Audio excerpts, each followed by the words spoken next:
¿Qué hay, hermanos? Un saludo, Dios les bendiga. Seguimos aquí en su canal Siempre Escritura y el día de hoy quiero comentar una pregunta, una incógnita, la cual nos hemos hecho todos en alguna ocasión acerca de Génesis capítulo 3, cuando el hombre cae, cuando pecan contra Dios y cómo Yahvé, que dice ser tardo para la ira, grande misericordia, cómo se percibe erróneamente, equivocadamente, que el castigo que Dios le coloca a Adán fue muy severo, como este Dios que es tardo para la ira, que es misericordioso, pudo haber sido tan duro con Adán.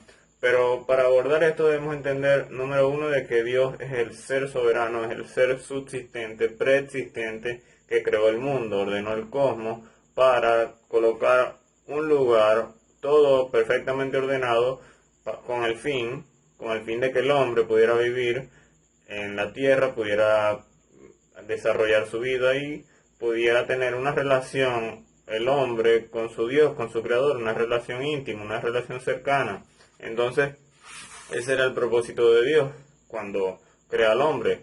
Un ser soberano, un ser poderoso, omnipotente, siempre colocará reglas que le diferencien entre el Creador y la criatura, es decir, las reglas, las normas del Señor, sus mandamientos son una muestra de su soberanía, son una muestra de su autoridad sobre la criatura creada, la criatura formada, la criatura que es producto de su voluntad. Entonces debemos entender de que cuando Dios coloca el árbol de la ciencia del bien y del mal, lo coloca con el fin de expresar su soberanía, de expresar su autoridad al hombre en todo su derecho.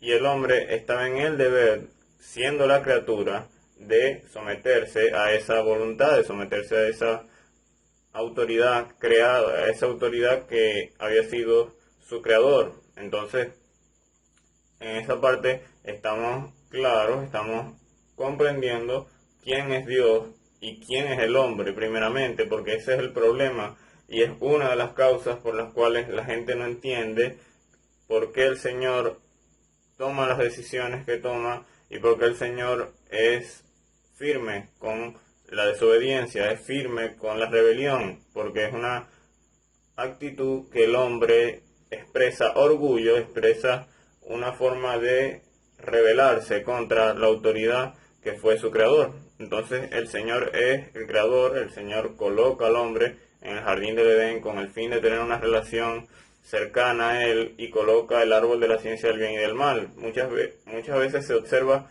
y el pecado del hombre fue un atentado contra la soberanía de Dios, contra su voluntad, contra su diseño.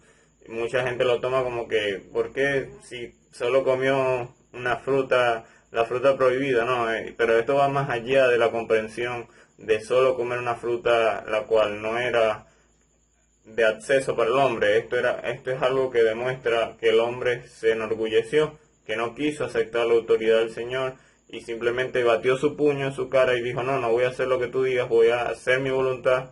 Y el hombre, movido por su orgullo, con el deseo de querer ser como Dios, engañado por el enemigo, acciona y desobedece la orden del Señor.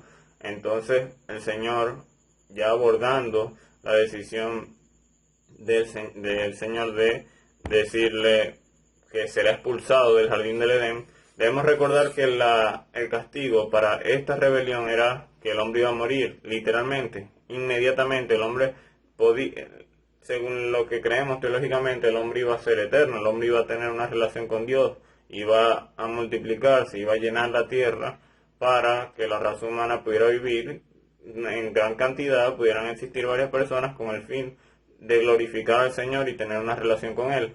Pero a raíz de esto, el Señor lo expulsa a Adán, pero debemos recordar cuáles eran las consecuencias. Era morir, literalmente en el acto debía morir.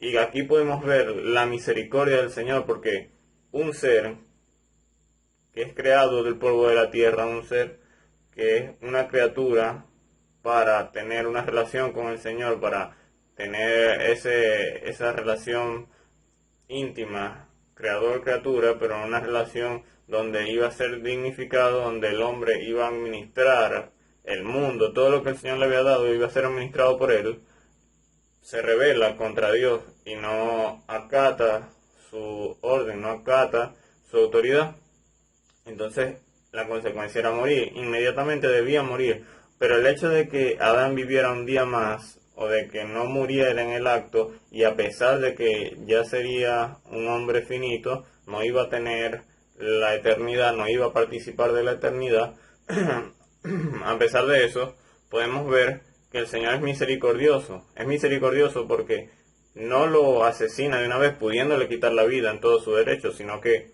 le da menor tiempo de vida, le acorta su vida, pero provee una salida, provee lo que vendría a ser el protoevangelio, es decir, ya desde ahí el Señor dice que de la misma simiente de la mujer vendría el Salvador, que le pisaría la cabeza al enemigo, el mismo enemigo que engañó al ser humano iba a ser pisado por la descendencia de la mujer a la que él engañó, es decir, en el Señor Jesucristo él sería vencido. Entonces podemos comprender de que esta es otra muestra de misericordia. Primero, no murió literalmente. Segundo, el Señor le da la promesa y también los viste, porque el hombre, al ver que está desnudo, se hace delantales o se hace una especie de ropa con hojas, pero como siempre la justicia del hombre es limitada, la justicia del hombre es mediocre para poderlo cubrir de su pecado, y el Señor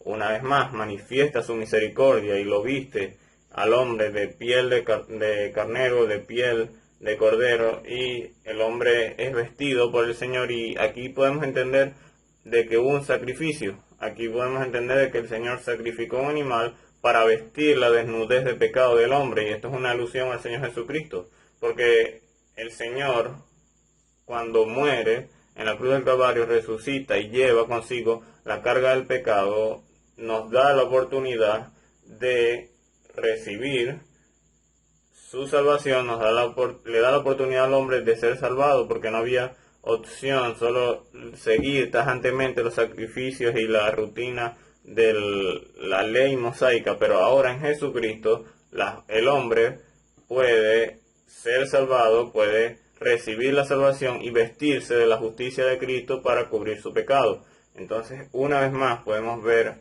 la misericordia del Señor. Está su ira, está su justicia, pero así también está su misericordia, porque viste al hombre sin él estar obligado a vestirlo. Él lo pudo haber dejado ir así, no, bueno, tú te resuelves como puedes, pero no fue así, sino que el Señor vistió al hombre, quitó su desnudez, cubrió su desnudez por amor. Y una vez más vemos el amor del Señor, su soberanía, pero también su misericordia, su justicia. Y bueno, el hombre sale del jardín del Edén, y bueno, vienen todas estas consecuencias del pecado, Caín y Abel. El hombre tiene que trabajar duro por su alimento, la mujer va a dar a luz con dolores de parto, y todas estas consecuencias del pecado. Pero el hecho de que el hombre pudiera vivir, pudiera desarrollar su vida, pudiera tener familia, y aún así tener la esperanza de que el Señor proveyó de una solución a la metida de pata del hombre, porque el hombre fue el culpable de eso, el ser humano en su orgullo, no quererse sujetar a la autoridad legítima a la cual debía sujetarse, creó todo este problema. Pero el Señor da una promesa de que vendrá el Salvador para vencer al enemigo, vencer el pecado y proveer la gracia, la única gracia salvadora, el único sacrificio una vez y para siempre, como dice Hebreos capítulo 10.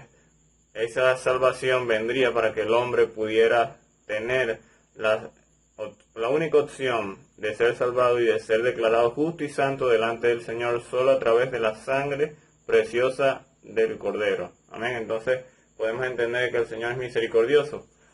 En nuestras iglesias, por desgracia, y es un error, volviendo un poco, es uno de los errores de nosotros como cristianos y del ser humano en sí, de que no entendemos quién es Dios y quiénes somos nosotros. No se entiende muchas veces lo infinitamente superior que es Dios y lo infinitamente inferiores que somos nosotros, y muchas veces tampoco comprendemos la gravedad del pecado, la gravedad de rebelarse ante Dios, la gravedad de batir el puño en su cara y no querer someternos, o no, que el ser humano no se quiere someter a su voluntad. Entonces, estas preguntas muchas veces, estas incógnitas, nacen de personas, o muchas veces cuando no entendemos, porque inevitablemente entramos ahí, pero cuando entendemos quién es Dios, la gravedad de nuestro pecado y todas esas implicaciones, podemos entender, podemos comprender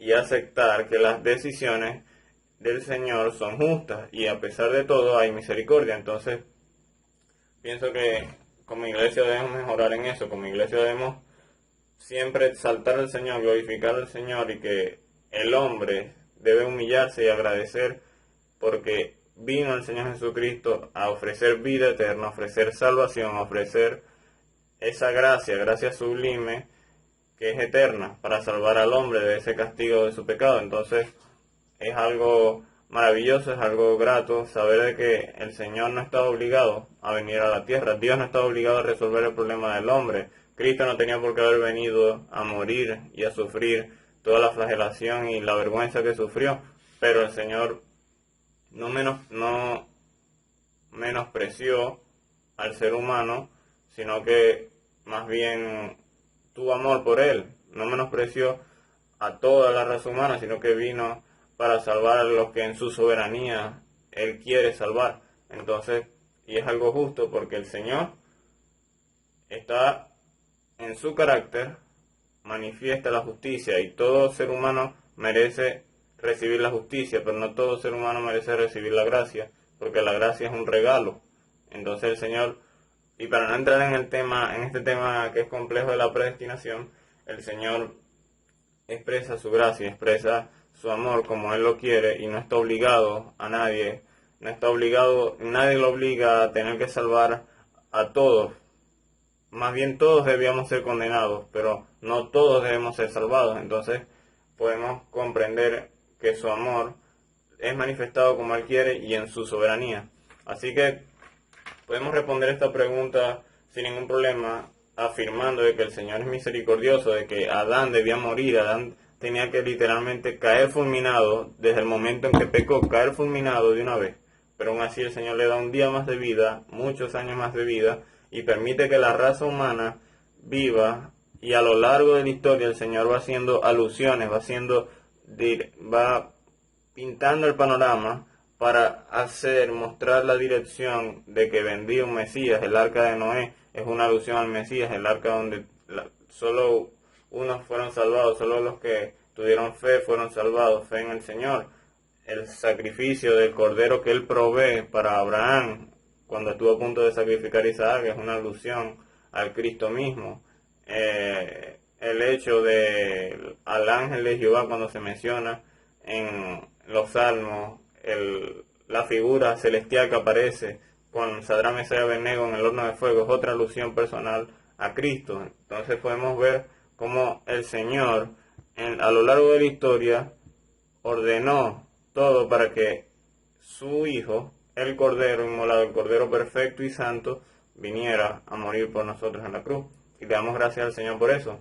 Así que no es una muestra de severidad, una muestra de dureza el decreto que el Señor hizo sobre el hombre cuando éste se equivocó y cuando éste pecó contra él, sino que es una acción justa y a la misma vez misericordiosa, y esa misericordia es consumada en el Señor Jesucristo. Amén. Entonces, gloria al Señor, gracias a su sacrificio, gracias a que vino Cristo a morir por nosotros, tenemos salvación.